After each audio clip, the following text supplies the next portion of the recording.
सुप्रभात। बाबा कहते हैं, मेरे प्यारे बच्चे, जानता हूँ तुम सबकी मदद करते हो, हर एक तरह से मदद करते हो, शारीरिक और आर्थिक भी। लेकिन मदद तो तुम सबकी करते हो, और जब परेशानी तुम्हारे ऊपर आती है तो कोई तुम्हारी मदद के लिए नहीं खड़ा होता है। ये सोचकर तुम्हारा मन उदास भी हो जाता है, और उदास है भी। क्यों निराश हो, क्यों उदास हो जाते हो? और ये जो किसी की तुम मदद करते हो ना, इसको ये सोच कर किया करो कि तुम अच्छे अपने कर्म कर रहे हो, और कर्मों का फल वो नहीं देंगे जिनके लिए तुम कर रहे हो। कर्मों का फल तो तुम्हें मैं दूंगा, और ऐसा नहीं कि नहीं दे रहा हूँ, आगे भी दूंगा। हाँ, जो किसी की मदद की है वो पैसे नहीं वापस आ रहे हैं, बार बार कहने के बाद भी गलतफहमियाँ बढ़ती जा रही हैं। ये सोच करके तुम मन में सोच रहे हो ना कि तुमने उसकी मदद क्यों की। जो किया उसे भूल जाओ। ये सोचो कि अगर वो नहीं देना चाहते हैं ना, तो शायद वो उसके कर्म हैं, और उससे ज़्यादा मैं तुम्हें देने के लिए बैठा हूँ। जितने दिए हैं उससे मैं दुगना तिगना में देने के लिए बैठा हूँ। और उन चीज़ों के लिए, उन पैसों के लिए इतना मत परेशान हो कि अपने मन को अशांत कर लो। क्योंकि जो तुमने कर दिया है वो सोचो कि तुमने किसी को दान किया है, और भूल जाने की कोशिश करो। समझ रहे हो ना?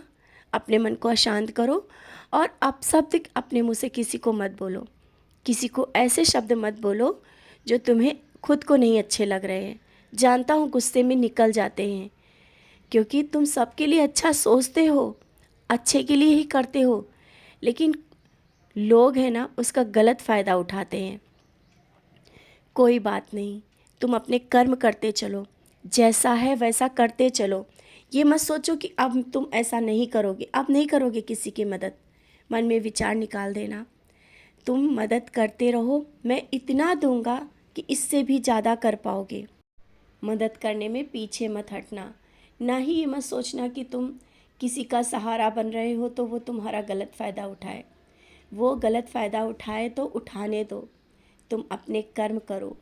और तुम्हारे मन में विचार चल रहा था ना, कई दिनों से विचार चल रहा है कि बाबा सबको दर्शन देते हैं, मुझे क्यों नहीं दर्शन देते? क्या कहीं पूजा और भक्ति में कमी है? बच्चे, कोई पूजा और भक्ति में तुम्हारे कमी नहीं है, ना ही तुम्हारे विश्वास में कमी है। मैं दर्शन भी देता हूँ, मैं तुम्हें अपने होने का एहसास भी देता हूँ। शायद कुछ पल के लिए तुम्हारा मन भटक जाता है, तुम नहीं देख पाते हो मुझे। मैं तुम्हें किसी न किसी के माध्यम से पूर्ण रूप से दर्शन देता हूँ, और दूंगा भी।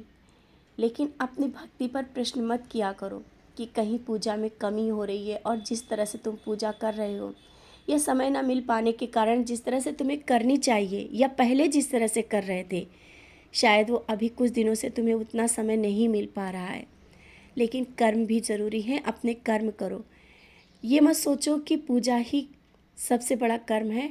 कर्म और पूजा दोनों एक साथ लेकर चलना ही जीवन का सबसे बड़ा लक्ष्य है। समझ रहे? जीवन को जीना है तो दोनों चीज़ें साथ में लेकर के चलना है।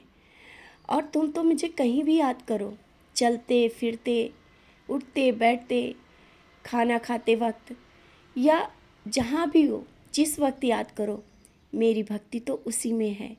अपने मन के मस्तिष्क में जब भी तुम मेरा नाम स्मरण करते हो, जब भी मुझे याद करते हो और बाहर भी ढूंढते रहते हो, मैं हर पल तुम्हारे साथ रहता हूँ, कहीं नहीं अकेला छोड़ता हूँ।